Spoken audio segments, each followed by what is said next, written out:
उपयुक्त महापौर doctor Dhende sir आपल्यासोबत आहेत.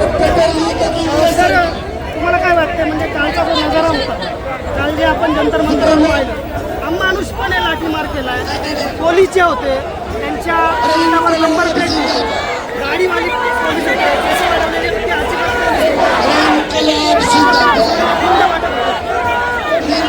अजिबात काय केलं पाहिजे? मुळातच हे सरकार आल्यानंतर हे कोणाचंच ऐकून घेत नाही, संविधानाला हे मानत नाही, लोकशाहीला हे मानत नाही.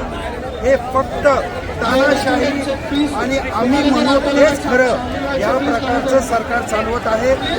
आज संपूर्ण भारतामध्ये करोडो विद्यार्थ्यांचा भविष्य टांगलेलं लावलेलं आहे. वेगवेगळे लीक पेपर होत आहेत. सर्व विद्यार्थी हे त्यांच्या भावना व्यक्त करण्याकरता संविधानिक मार्गामध्ये त्या ठिकाणी शांततामय मार्गाने आंदोलन करत असताना हे आंदोलन चिरडण्याकरता पहिला पोलिसांतर्फे लाठीमार करण्यात आला. त्या ठिकाणी दगडांचं ट्रक ठेवण्यात आले, पोलिसांकडनं ठेवण्यात आले. हे आंदोलन चालू व्हायच्या आधी ठेवले. त्या ठिकाणी गुंड घुसवले. भाजपा RSS यांनी म्हणून हे आंदोलन चिरडण्याकरता त्या ठिकाणी हे सगळे प्रकार घडवून आणले.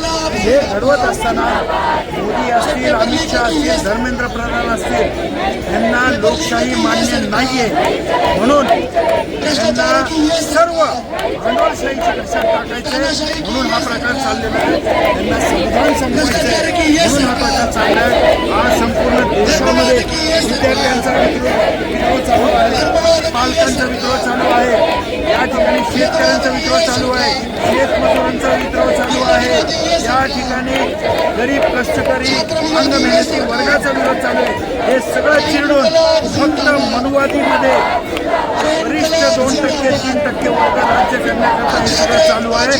आणि हे तोडून काढण्याकरता आज पुण्यामध्ये सर्व पक्षीय जनतेच्या वतीने, विद्यार्थ्यांच्या वतीने या ठिकाणी जे आंदोलन होत आहे त्याला सर्व थरातून पाठिंबा मिळत आहे. आम्ही देखील संपूर्ण प्रभाग, संपूर्ण पुणे या ठिकाणी स्वेच्छेने लोकांनी बंद केलेला आहे.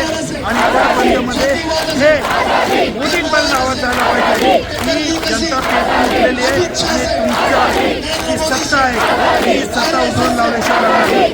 आजचा जो युवा आहे आणि ही जी विद्यार्थीप आहे, ही विद्यार्थी जी मोदीच्या मार्फत चालू आहे, या विद्यार्थ्यांना दिशा देण्यासाठी तुम्ही काय संदेश द्या? या ठिकाणी सर्वांनी एक होणं आणि भाजपच्या विरोधामध्ये भूमिका ठेवणं, स्वतंत्रपणे ठेवणं, ओपनली ठेवणं आणि निर्भीडपणे ठेवणं ही काळाची गरज आहे.